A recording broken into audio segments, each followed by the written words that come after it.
les bendiga a todos los que están conectados, los que se van a conectar en este hermoso especial que tenemos del mes de la Biblia. Es algo maravilloso lo que está ocurriendo, muchos programas hechos con la intención de bendecirnos y de poder profundizar en la palabra del Señor. Hoy es un mes, o este es un mes muy especial porque damos honra a la palabra de Dios acá en la República Dominicana y sé que en muchos países también se hace. Y aquí estoy para hacer algo diferente. Hoy no vengo a cantarles, no vengo a tocar instrumento, sino vamos a hacer un especial maravilloso donde vamos a profundizar en los salmos. Usted conoce muy bien los salmos. eh, es algo apasionante, como los cristianos, como los que no son cristianos también conocen los salmos. Muchos se saben varios salmos de memoria, tal vez sea el libro más famoso de toda la Biblia, de todo el canon bíblico. Pero hoy vamos a analizar y vamos a profundizar en lo que era este acontecimiento, lo que era esta creación de cada poema, de cada expresión musical en su mayoría, también oraciones de los hombres, de los gobernantes, de los sacerdotes de Israel, y cómo nació y cómo surgió todo eh, todo este contenido tan maravilloso que ha trascendido por años. Y tenemos una sorpresa especial. Hemos invitado a alguien muy especial, a alguien que es de la casa, que es amado por nuestra iglesia, que es amado por nuestro pastor Pedro, por nuestra pastora Nelly, y es el pastor Moisés Román desde Puerto Rico. Ya lo estamos viendo allí. Bendiciones, pastor. Es un placer, Elías, estar contigo. Dios bendiga a toda esa gente linda de Buenas Nuevas, al pastor Pedro y a Nelly. Un abrazo fuerte y es un gozo estar contigo en este programa. Gracias, pastor. Gracias. Decidimos la oportunidad o buscar la oportunidad de contactarlo porque aunque usted ha venido muchas veces a Buenas Nuevas, la primera vez que yo lo conocí fue la última, que creo que fue hace 2 años, si no me equivoco. Más o Y vino, menos. vino para un evento evangelístico de hombres. Era una actividad evangelística enfocada para hombres. Y usted abrió ese fin de semana con una enseñanza maravillosa sobre los salmos, sobre el Salmo 51. Y ahí me di cuenta y usted nos hizo saber cómo ha podido profundizar en este hermoso libro. Ha hecho estudios, eh, ha podido hacer enseñanzas muy profundas acerca de los salmos y más con esa manera tan genuina que el Señor le ha dado a usted para enseñar. Así que qué mejor manera de poder introducirnos en los salmos que con usted, Pastor Moisés. Pues mira, hablar de los salmos es hablar probablemente de, de uno de los documentos bíblicos más mencionados dentro de las Sagradas Escrituras. No solamente los Salmos es el libro más grande que hay en la Biblia, sino que eh, prácticamente eh, todos los profetas lo citan, todos en el Nuevo Testamento lo citan. Y una de las cosas que a mí me maravilló cuando estaba haciendo estudios teológicos y estaba tomando precisamente un curso solo de los salmos, que el profesor, un eh, sacerdote católico graduado en universidades prestigiosas en los Estados Unidos, dijo que la razón por la que los cristianos utilizábamos los salmos es porque Jesús los utilizó. Y desde luego a mí me llenó de mucho impacto porque el saber que también Jesús utilizó los salmos, por ejemplo, en el libro de Mateo, en el capítulo 26 y verso 30, en el libro de Marcos, en el capítulo 12, verso 35 al 37, y en el capítulo 27 y verso 46 de Mateo aparece precisamente comentarios de los evangelistas diciendo que Jesús utilizó los salmos. Los salmos se cantaban, era parte de la liturgia de Israel, y entonces, desde luego, cuando se dice en el Nuevo Testamento que Jesús cantaba junto a sus discípulos, lo que estaba cantando era precisamente el libro de los Salmos. Por ejemplo, en Mateo capítulo 26 y verso 30, Jesús está cantando con sus discípulos saliendo del monte de los olivos. Y desde luego, cuando se sale del monte de los olivos, la canción salmítica que Jesús estaba cantando con sus discípulos era el Salmo 113 hasta el Salmo 118. Esto para que la audiencia pueda tener una relación de información con respecto al libro de los Salmos. Otra cosita que tal vez, Elías, sería bueno, antes de entrar en otros detalles, decirle a la audiencia, es que el libro de los Salmos es el libro más grande de la Biblia, pero Sí, es el libro donde Dios no habla. eso es algo En el libro de los impresionante, pastor. Salmos, en el libro de los Salmos, Dios no habla. En el libro de los Salmos hablan los seres humanos. Desde el Salmo 1 hasta el Salmo final, son los seres humanos los que están hablando en el libro de los Salmos. ¿Qué hace Dios en el libro de los Salmos? Dios lo que hace es escuchar a los seres humanos. ¿Qué escucha Dios? ¿Qué escucha Dios en el libro de los Salmos de los seres humanos? Pues mira, en el libro de los Salmos hay quejas, en el libro de los Salmos hay expresión de dolor, en el libro de los Salmos hay planteamientos sobre injusticias, en el libro de los Salmos hay interrogaciones a Dios con respecto a cómo Él actúa y a cómo Él realiza sus procesos con los seres humanos. En el libro de los Salmos hay planteamientos de duda. En el libro de los Salmos hay expresiones agónicas. En el libro de los Salmos hay coraje manifestado. Imagínate, hay un salmo donde el salmista dice, serán felices los que estrellen contra las piedras a los hijos de los babilonios. Es decir, en el libro de los Salmos hay manifestaciones de venganza. Lo que es interesante por demás es que Dios escucha al ser humano en todas sus interrogantes, en todos sus dolores, en todas sus angustias, en todo su sufrimiento, y al final, cuando Dios le ministra al corazón, el ser humano es transformado. Esa es la gran maravilla del libro de los Salmos. Wow, pastor. Es maravilloso. Me impactó mucho porque ese día que lo conocí a usted hablar por primera vez, predicar, usted dijo eso también, esa verdad que impactó mucho y que muchas veces desconocemos. Tal vez la mayoría de los cristianos que hemos leído los salmos no nos hemos dado cuenta de eso, de que en el libro de los salmos tal vez sea uno de los pocos libros donde Dios no habla. Porque en el Pentateuco, en Génesis, en Éxodo, Dios habla.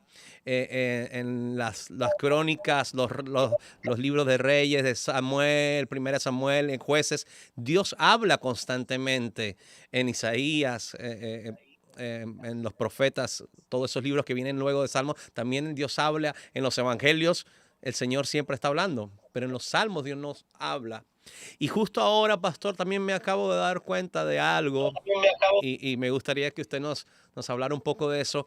Y es que el libro de los Salmos tal vez sea el único o uno de los pocos de los 66 libros que han estado escogidos dentro del canon, que está compuesto por varios autores. Mientras que por lo menos el Pentateuco, pues el Señor es directamente con Moisés. A lo mejor Moisés también tuvo información de lo que se contaban, las historias que contaban generación tras generación, pero termina siendo Moisés. En los evangelios, pues uno está escrito por un apóstol como Mateo, el otro escrito por Juan, el otro escrito por Lucas, ¿verdad? O por Marcos, que recopilan información, el Espíritu Santo los guía, pero siempre termina siendo uno. O el libro de Apocalipsis. Pero salmos son varios compositores y mientras más compositores o más autores hayan, pues a veces eso se complica. Incluso es muy difícil conseguir un libro hoy en día donde lo escribieron 2 o 3 personas. Siempre es el libro de tal. Entonces, háblenos un poco de esa experiencia y cómo el Señor guía a varios autores para ir en un solo hilo y hacer el libro de los Salmos. Sí, mira, hay todavía en el cuadro teológico, los teólogos y los estudiosos bíblicos no se ponen de acuerdo. Hay todavía algunas diferencias. Esto obviamente porque después de una persona estar escuchando por cientos de años y estarse planteando por cientos de años una serie de argumentos de tradición, es difícil entonces poder cambiar esos argumentos de tradición para entonces entrar a un nuevo entendimiento teológico sobre los salmos. Pero hay un dato interesantísimo sobre el particular. Por ejemplo, hay quienes acreditan a David 75 salmos. Lo que quiere decir es que no todos los salmos fueron escritos por David. Solamente hay teólogos que le acreditan 75 salmos. Obviamente, hay algunos teólogos que le acreditan menos y hay otros que todavía son más atrevidos y dicen que no escribió ninguno. Pero por lo menos dentro del marco del consenso, hay 75 salmos que los escribió David. Pastor, Luego, una sí, pregunta. Ahora, para ir profundizando y también saber su posición. Usted nos dice que son ciertos teólogos, unos piensan esto, otros piensan otro, pero ¿cuál es la posición con respecto a esto del pastor Moisés Román? sí, yo te la voy a decir al final. Con Ok, mucho ok. gusto te la voy a decir al final. Fíjate que después de estos 75 salmos, aparecen asignados 12 salmos a Asaf. De hecho, en algunas Biblias aparece el nombre de Asaf, que era obviamente tal vez uno de los directores corales dentro del sacerdocio de Israel. Luego aparecen 11 salmos que son asignados a los hijos de Coré. Y luego aparecen dos salmos que son asignados a Salomón y un Mm, salmo asignado a Emán y otro salmo asignado a Etán. Y alguien dirá, ¿y el resto de los salmos? Bueno, el resto de los salmos se dice que son anónimos, que todavía pues no se conoce quiénes realmente fueron los autores. Ahora, fíjate lo interesante de esto. Yo personalmente creo que el libro de los Salmos tiene solo un autor, un amén. solo autor. Se llama el Espíritu Santo. Los demás fueron meramente instrumentos Instrumentos. que Dios utilizó para ellos escribir mediante esa inspiración la revelación de Dios al corazón de ellos. Por lo tanto, a mí me tiene sin cuidado. Yo pues tengo muchas veces que asistir a encuentros de teólogos me siento a escucharlos y allá viene uno y dice que ya se ha descubierto que Pablo no escribió toda la carta a los Efesios, que Pablo no escribió toda la carta a los tesalonicenses, y yo después de escucharlo, algunos compañeros se me acercan y me dicen, ¿qué tú crees de todo esto? Y mi respuesta es sencilla: a mí nunca me va a importar el recurso que Dios usó. A mí me va a importar siempre saber que el Espíritu Santo fue el que inspiró. Así es que eh, cuando alguien me pregunta cuántos autores tiene la Biblia, mi respuesta es bien sencilla. La Uno Biblia solo. tiene un solo autor. De ahí en adelante pudo haber escrito quien quiera escribir, pudo haber planteado quien quiera plantear. Ninguno de ellos lo hizo por cuenta propia. Todos lo hicieron porque Dios les inspiró a hacerlo mediante el Wow. Espíritu Santo. Impresionante eso, pastor, porque entonces podemos decir que al Señor, al Espíritu Santo, pues le plació que varios participaran en manifestar los salmos. Lo que sí es seguro es que fueron varios instrumentos de Dios allí. Ya haya sido David, ya haya sido Asaf, haya sido mismo Salomón. Mira cómo nos sorprendemos de saber que Salomón también estuvo allí. Y esos anónimos, pastor, yo pensaba, eh, yo soy músico o soy parte de la adoración y me apasiona mucho todo eso de lo que tenga que ver con la cántico, con la alabanza, con los instrumentos.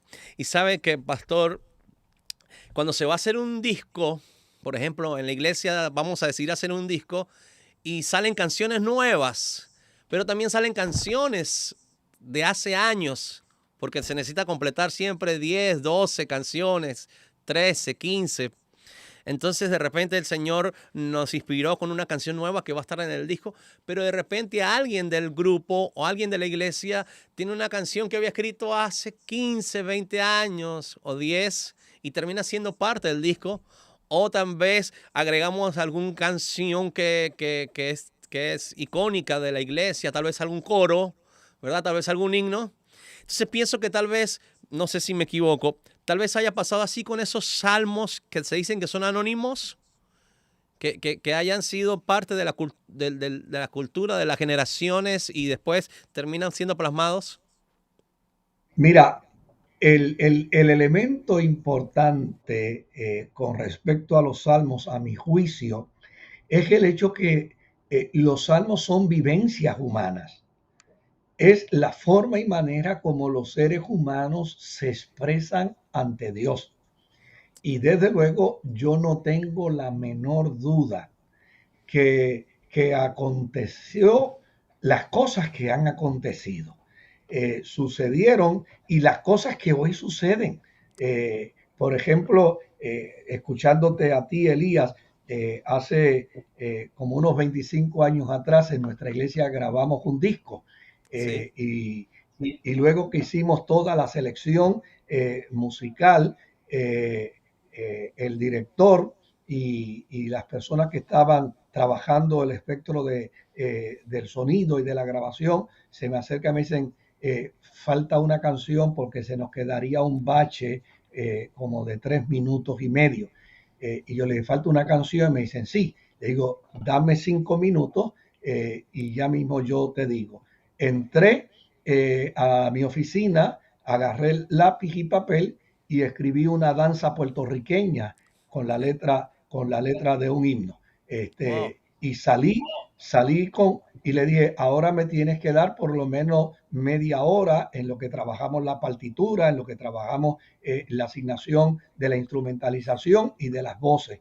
Y es interesante que de eso han pasado 25 años. Prácticamente nadie se acuerda de los cánticos que allí cantamos. Sin embargo, cada vez que alguien me habla del disco, me dice que se acuerda muy bien de la danza. O sea, ¿cómo es posible, verdad? Pues si estas cosas se dan en el mundo de hoy, pues no es imposible que se dieran en el mundo antiguo también, porque es el mismo elemento humano, es el mismo factor humano. Y sin lugar a dudas, había una liturgia dentro de la experiencia cúltica de Israel. Y quién sabe si parte de esa liturgia de Israel o no, quién sabe, estamos seguros de que parte de esa liturgia de Israel también fue incluida dentro de los salmos. Lo que es importante es que cuando miremos el salmo, descubramos que el salmo es el testimonio del corazón humano frente a Dios. Y desde luego, por eso se recita, por eso se dice, mira, ya para el siglo cuarto de la era cristiana, ya para el siglo cuarto de la era cristiana, en la liturgia de la iglesia ya se usaban más los salmos. Ok, Es decir, la cristiandad del siglo cuarto descubrió que dentro de los salmos había poemas, había cánticos, hay todo un marco maravilloso de planteamientos de la naturaleza humana y desde luego se podían recoger en melodía, se podían recoger en cánticos. Yo tuve el privilegio con este profesor del que te hablé, que él nos cantaba los salmos en hebreo oh, y nos qué experiencia. cantaba conforme, sí, conforme a la melodía que se entendía, se utilizaba en aquel tiempo. Te tengo que confesar que eran feísimos. Yo, lo escu yo escuchaba y decía, hoy en día, dentro de la conceptualización musical, dentro del concepto de la afinación inclusive, dentro del concepto del tiempo musical, hoy en día no se pudiera cantar de esa manera porque no atraería el oído de hoy en términos de lo acostumbrado que estamos a ver la cadencia musical de las notas, etcétera, etcétera.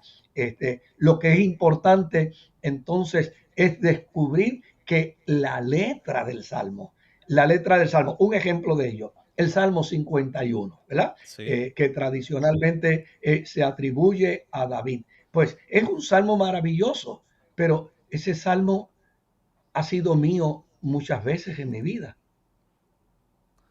No es solo de David, es mío. Y yo estoy seguro que este salmo no solamente ha sido mío, este salmo ha sido tuyo de y ha muchos. sido de todos los cristianos que en algún momento dado hemos tenido que ir ante el Señor y decirle al Señor, contra ti he pecado, Wow, contra ti he hecho lo malo delante de tus ojos. Crea en mí, oh Dios, un corazón nuevo, renueva un espíritu recto dentro de mí. No quites de mí tu santo espíritu, renuévame. O sea, cuando uno escucha el planteamiento del Salmo, cuando uno escucha el planteamiento del Salmo, uno descubre que ese planteamiento del Salmo no es solo de David, no, porque David no es el único que peca. David no fue el único que pecó. Ese salmo es el salmo que todo penitente, hombre o mujer que sirve a Dios, que en un momento dado llega a cometer una falta ante la presencia de Dios, corre ante Dios, como dice la escritura neotestamentaria, Juan, estas cosas yo te las escribo para que no peques, pero si pecas, abogado tienes para con el Padre, a Jesucristo el Hijo. Y ahí va Moisés Román, corriendo ante la presencia de Dios, sabiendo que alcanza de Dios misericordia y le recita a Dios el Salmo 51. Y cuando termina de recitar el Salmo 51, dice, Señor, perdóname. Y hay perdón, y hay gracia, y hay misericordia, y hay restauración. Por lo tanto, El Salmo 51 no es de David. El Salmo 51 es el salmo de cualquier hombre y de cualquier mujer que con temor a Dios se descubre haber fallado a Dios y va corriendo ante la presencia de Dios para pedirle perdón. Aleluya.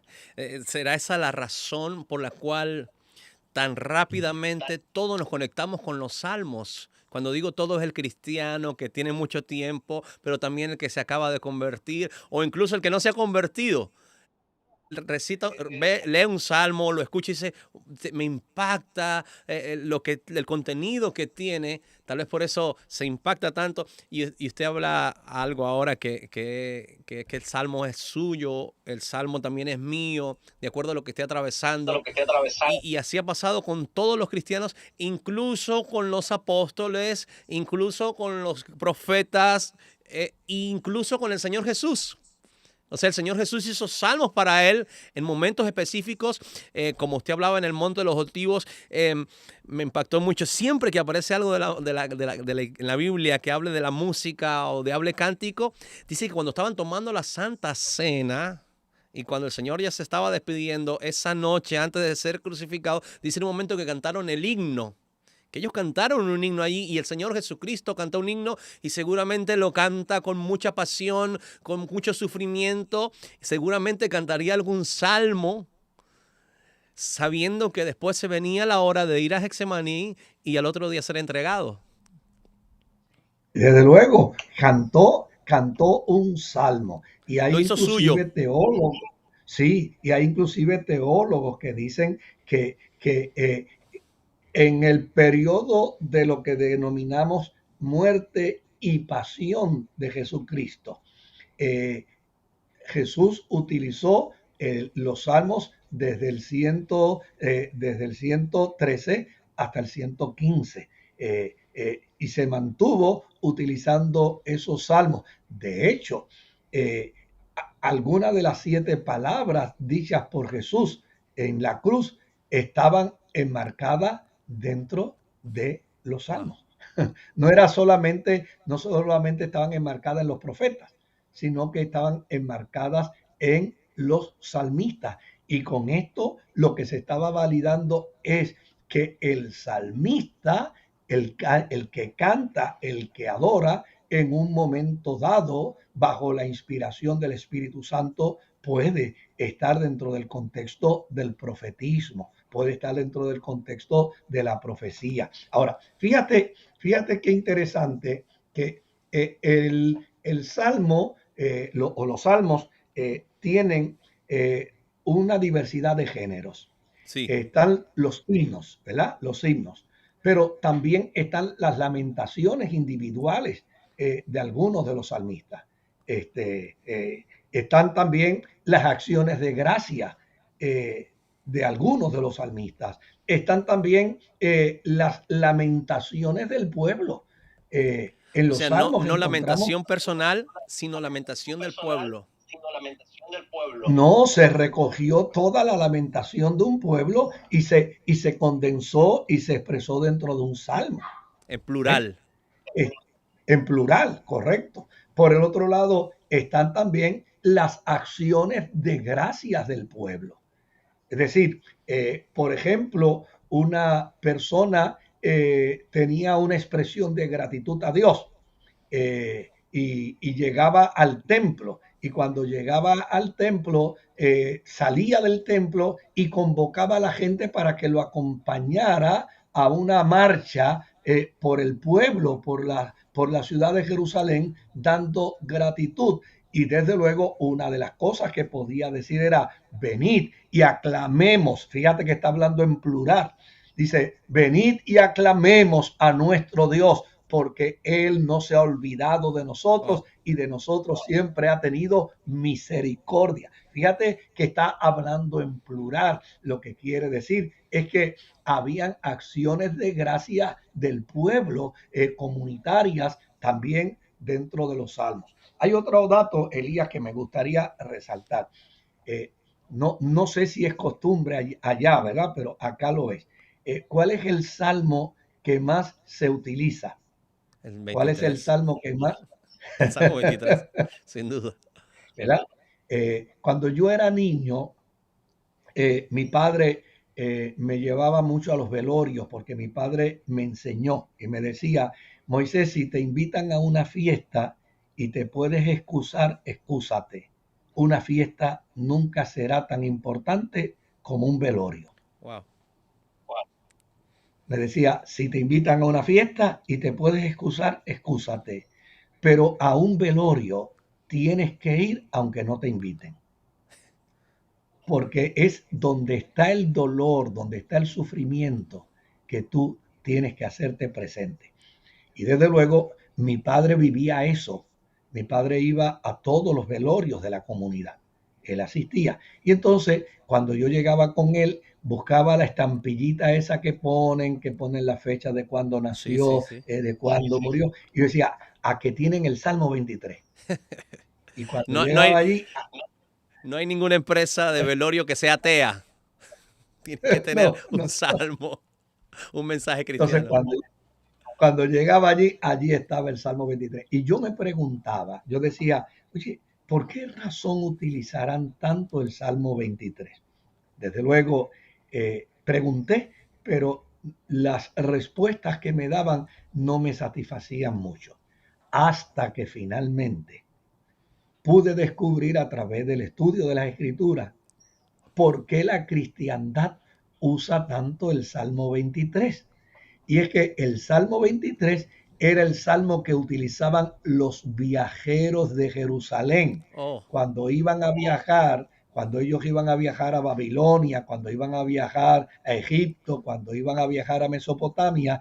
Antes de hacer el viaje, ellos entraban a la sinagoga, pedían el rollo del libro de los salmos, buscaban el Salmo 23 y lo leían.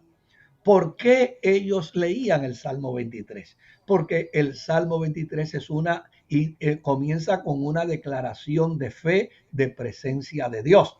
amén. Jehová es mi pastor y nada me faltará. Y luego de declarar esa presencia de Dios permanente en la vida del viajero, entonces el Salmo narra el cuidado providencial de Dios como resultado de la presencia permanente. Aunque yo ande por el valle de sombra y de muerte, no temeré a mal alguno. Él me llevará a aguas, me llevará a pastos delicados. Él me cuidará en el camino. Él aderezará una mesa delante de mí en presencia de mis angustiadores, porque en aquel tiempo habían caminos y los caminos estaban llenos de ladrones y estaban llenos de abusadores. Y el salmista decía, mira, ellos no me van a ver porque Dios me va a proteger, Dios me va a cuidar. Y fíjate cómo termina diciendo, y en la casa de Jehová moraré por largos días. Lo que estaba diciendo el viajero era, Voy a yo voy regresar. y regreso. Y cuando regreso, regresaré de nuevo al templo. Claro, la fe cristiana tradujo la experiencia del Salmo para ahora decir, los creyentes venimos de Dios y vamos a Dios. Transitamos por la vida bajo la certeza de la presencia de Dios acompañándonos. Transitamos por la vida en todos sus conflictos, con todas sus angustias, con todos sus dolores, pero tenemos la seguridad de que Él nos cuidará, de que Él nos guardará, de que Él nos protegerá. Y cuando acabe nuestro peregrinar, regresaremos a la casa de nuestro Dios y allí estaremos por siempre. Fíjate cómo un salmo que fue, que fue utilizado por el salmista y que en Sí. aquel momento los viajeros lo convirtieron en el salmo de ellos para viajar. Hoy, tantos siglos después, ahora los cristianos lo utilizamos para consolarnos a la hora de la pérdida de un ser querido y decir, regresó a la casa del Señor.